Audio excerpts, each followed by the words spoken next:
ननिया जिंदाबाद ननिया है जिंदाबाद नन ला ला ला ला ला ला ला धार धार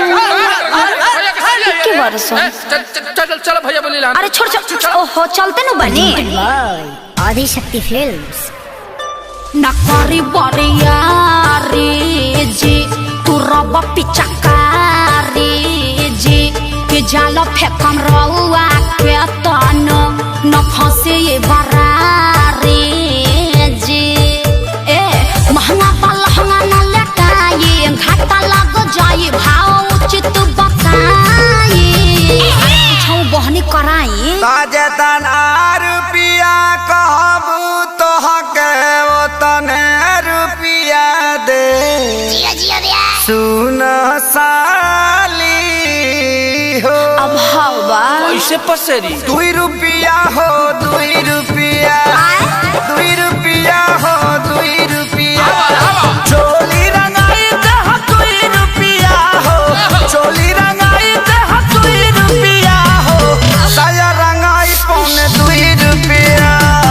चोली रंगाई दे 2 रुपिया रे साया रंगाई पौने 2 रुपिया आए विवेक जी तनी बेंजू पेरी तो जो खपे चुकारी हिया से खोदी जन पतना जना जाइया जे जागे कि जाना वहाँ जाइया जे जागे तो हटे दोसरा के धनवा जना वहाँ जाइया जे जागे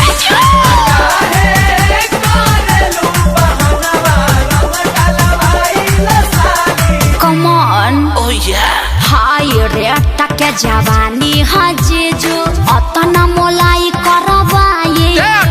हजारा 2000 तक कुछाओ नइखे लाखों में हम बतियाए ना अरे नहीं करो ना नचनी यारा रंग सरे ई तो होली के भेकसी नहीं अरे बाबा रंग सरे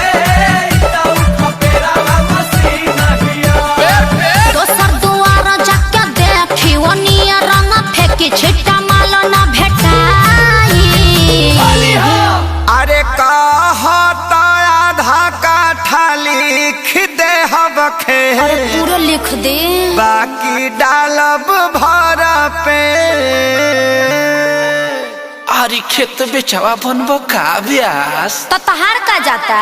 2 रुपिया हो 2 रुपिया फिर उहे बाप 2 रुपिया हो 2 रुपिया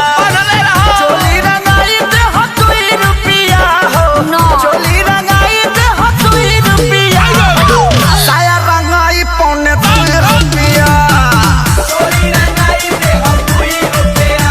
रे साया रंगाई पौने 2 रुपिया अरे जीजा जी हरा सोहरा है पारी सबके खजाना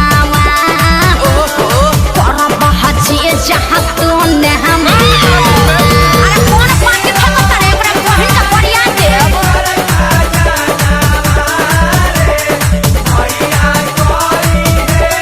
अरे पंजर के सार का हो बिना सिक के झाड़ू सुन ले बानी बिगहा के बिगहा राउर जोत जोताला जी बजट कुछाऊ बढ़ाई जीजा तबे रंगाई उच खाला जी खाली पैसा पैसा तू कइले बारू सुन साली हमारा अभिले ना कुछ रंगवइले बारू साली हमार कोई किस्मत नाची खइले घेरा खइबा लोग अखिलेश खेसारी न पोल्हाई आकाश श्याम के बोलाई रंगाई लगा हर तबला पहुड़ का बजा दिहन अरे जुगु जुगु जिया साली लाख बारी आहोली खेले गइलू सी आये जीजा जी खूब जियत रही अपने ढारत रही अपने पियत रही तहार के पी है 10 टकियावा दी ना बाल्टन के आओ अभा 2 रुपिया होते हम 2 रुपिया हाँ, 2 रुपिया होते हम 2 हाँ रुपिया तो वो दे ये जो चोली रंगाई दे हम 2 रुपिया बुला के चोली रंगाई दे हम 2 रुपिया हो साया रंगाई पौने 2 रुपिया कौन फेंकता रे अपना बहिनिया को फेंकत